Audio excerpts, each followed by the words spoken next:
Amigos, sean bienvenidos a otro episodio de Liposucción Mental, su programa favorito en donde vamos a estar quitando la basura y quedándonos con lo bueno. Por lo tanto, vamos a continuar en el capítulo 22 del libro de Hechos, en el versículo 17, nueva traducción viviente que te dejo también en la descripción para que puedas leer junto conmigo. Comencemos. Dice: Después de regresar a Jerusalén y mientras oraba en el templo, caí en un estado de éxtasis. Recordemos, Pablo está contando su testimonio. Tuve una visión de Jesús, quien me decía: Date prisa, sal de Jerusalén, porque la gente de aquí no aceptará tu testimonio acerca de mí. Pero Señor, argumenté, seguramente ellos saben que en cada sinagoga yo encarcelé y golpeé a los que creían en ti. Y estuve totalmente de acuerdo cuando mataron a tu testigo Esteban. Estuve allí cuidando los abrigos que se quitaron cuando lo apedrearon. Pero el Señor me dijo: Ve, porque yo te enviaré lejos a los gentiles. La multitud escuchó hasta que Pablo dijo esta palabra. Entonces todos comenzaron a gritar: Llévense a ese tipo, no es digno de vivir. Gritaron, arrojaron sus abrigos y lanzaron puñados de polvo al aire. El comandante llevó a Pablo adentro y ordenó que lo azotaran con látigos para hacerlo confesar su delito. Quería averiguar por qué la multitud se había enfurecido. Cuando ataron a Pablo para azotarlo, Pablo le preguntó al oficial que estaba allí: ¿Es legal que azoten a un ciudadano romano que todavía no ha sido juzgado? Cuando el oficial oyó esto, fue al comandante y le preguntó: ¿Qué está haciendo? Este hombre es un ciudadano romano. Entonces el comandante se acercó a Pablo y le preguntó: Dime, ¿eres ciudadano romano? Sí, por supuesto que lo soy, respondió Pablo. Yo también lo soy, dijo el comandante entre dientes, y me costó mucho dinero. Pablo respondió: Pero yo soy ciudadano de nacimiento. Los soldados que estaban a punto de interrogar a Pablo se retiraron velozmente cuando se enteraron de que era ciudadano romano, y el comandante quedó asustado porque había ordenado que lo amarraran y lo azotaran. Al día siguiente, el comandante ordenó que los sacerdotes principales se reunieran en sesión con el Concilio Supremo Judío. Quería averiguar de qué se trataba el problema, así que soltó a Pablo para presentarlo delante de ellos. Y precisamente Pablo seguía contando qué fue lo que pasó después de su conversión, después de que Dios lo sanó de esa ceguera por medio de Ananías, y que regresó, ¿no? Como dice aquí, regresó a Jerusalén y fue al templo. Y en ese lugar tuvo esta visión en donde Dios le dijo y lo mandó precisamente a hablar a los gentiles. Pero en el momento en que él mencionó la palabra gentiles, se puso loca, vamos a poner la palabra, la gente se puso loca, la gente que estaba ahí escuchando empezó a decir: no, maten a ese tipo, no merece vivir, y muchísimas otras cosas probablemente. Y lo que podemos ver y lo que se entiende por esto que estaba sucediendo es que la multitud estaba atenta a qué cosa iba a decir Pablo para de ahí agarrarse y de ahí empezar a otra vez el alboroto y decir que lo mataran y buscar la falla, ¿no? La falla, ahora sí que como dicen ¿cuál es la palabra en español? O sea, bueno, ¿cómo se dice la frase? La piedrita en el arroz o algo así, ¿no? Y pues sí, precisamente estaban esperando a ver qué decía. Y en el momento en que él menciona a los gentiles, como ellos se sentían muy santos y como ellos se sentían que ellos eran la luz para el mundo, la luz para los mismos gentiles, ellos eran los que tenían que ser luz a los gentiles, ¿cómo era posible que este hombre estaba conviviendo con ellos y que no los llevaba al judaísmo, ¿verdad? Y sí, Dios les había dado la encomienda de ser luz para los gentiles, de hablarles de Dios, de mostrarles su ley, pues, para mostrar que estaba bien y que estaba mal, para que entendieran, y mostrarles que Dios es fiel, poderles predicar de Dios. Desde el Antiguo Testamento, cuando uno lee la Biblia, y cuando uno entiende realmente lo que Dios dejó escrito desde el principio, cambian muchísimo las cosas. Así que cualquiera que te diga que Dios nada más había escogido un pueblo, o sea, obviamente sí escogió el pueblo de Israel para llevar esta misión y para mostrarse como su Dios. Pero Dios también les había encargado que predicaran a los gentiles. Y mucha gente gentil se convertía al judaísmo, pues reconociendo que Dios es el único verdadero Dios. Pero aquellos habían perdido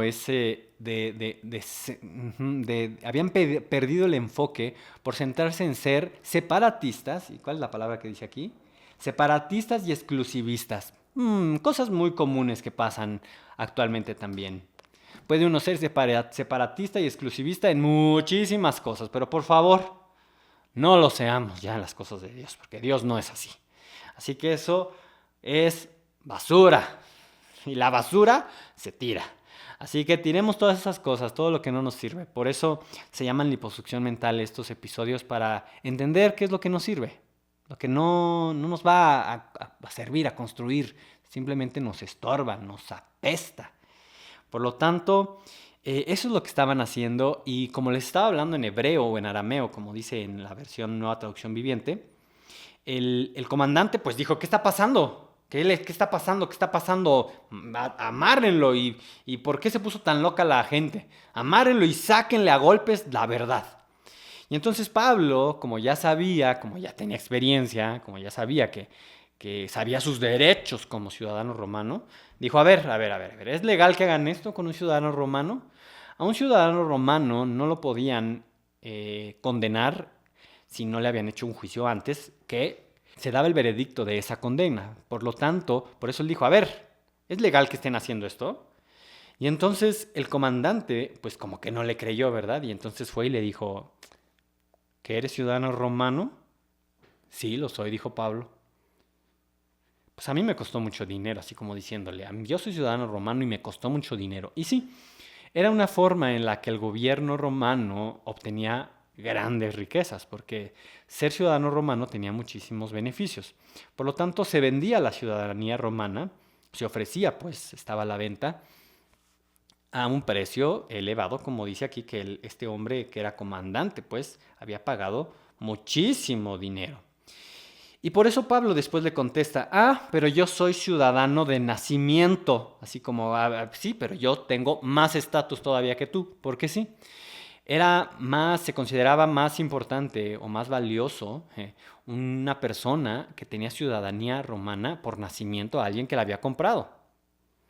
Por lo tanto, por eso se puso aquí el relajo color de hormiga, porque todos los que empezaron, que apresaron a Pablo, que lo amarraron incluso para golpearlo, cayó mucho miedo a ellos, porque podían enjuiciarlos a ellos por haber cometido ese delito de estar maltratando, golpeando y maltratando, tratando mal a un ciudadano romano que era de nacimiento. Y por eso el mismo comandante quedó asustado, porque había ordenado que lo amarraran y lo azotaran, nada más por mandarlo, por ordenarlo. Y entonces él, tratando de arreglar el asunto, queriendo compensar a Pablo, bueno, dijo: ok, tengo que encontrar cuál es la razón por la cual se pusieron tan mal los judíos. Y este hombre, bueno, pues si es ciudadano romano, habla griego, es culto, ¿qué está pasando aquí? O sea, no eran los mismos asuntos comunes que él también solía tratar, ¿no? Y entonces, por eso ordenó que se juntara el Sanedrín, que era el grupo, el concilio de los judíos. Los mandó, les dijo: se van a reunir y vamos a vernos. Quería averiguar de qué se trataba el problema, así que soltó a Pablo para presentarlo delante de ellos. Y esto todavía no acaba, esto todavía sigue, amigos. Sigue para que podamos seguir entendiendo qué fue lo que pasó en estos últimos años de la vida de Pablo.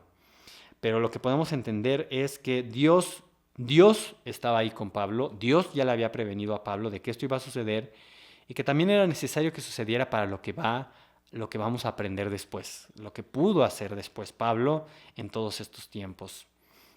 Así que no tengamos miedo. Cuando el Espíritu Santo nos mande a hacer algo, no tengamos miedo, porque el Espíritu Santo es el que va a mover todas las cosas para cumplir su propósito.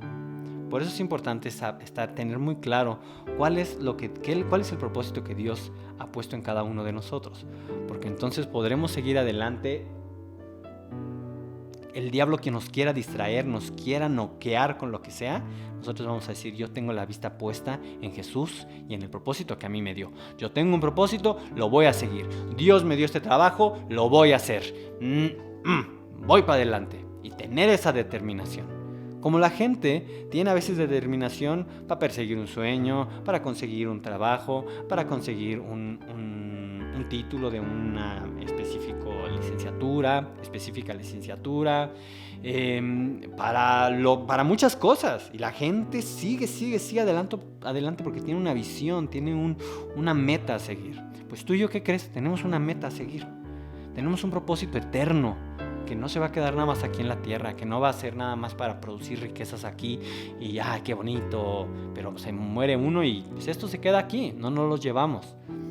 Es eterno y Dios va a proveer de todo lo que se necesita económicamente y los contactos también para seguir ese propósito, pero tenemos que encaminarnos, pero principalmente tenemos que seguir relacionándonos con Jesús, tenemos que seguir buscando su presencia, buscando al Espíritu Santo y siendo lleno de Él para que ese propósito se avive aún más, se avive y sea más claro, pues, y obedezcamos lo que Dios dice. Gracias, Dios, por todo lo que nos estás hablando. Nos encomendamos a ti en este día y te damos gracias por lo que has soltado sobre nuestras vidas. Queremos cumplir el propósito que tú has puesto en nosotros. En el nombre de Jesús, amén. Nos vemos mañana en otro episodio de Liposucción Mental. Adiós.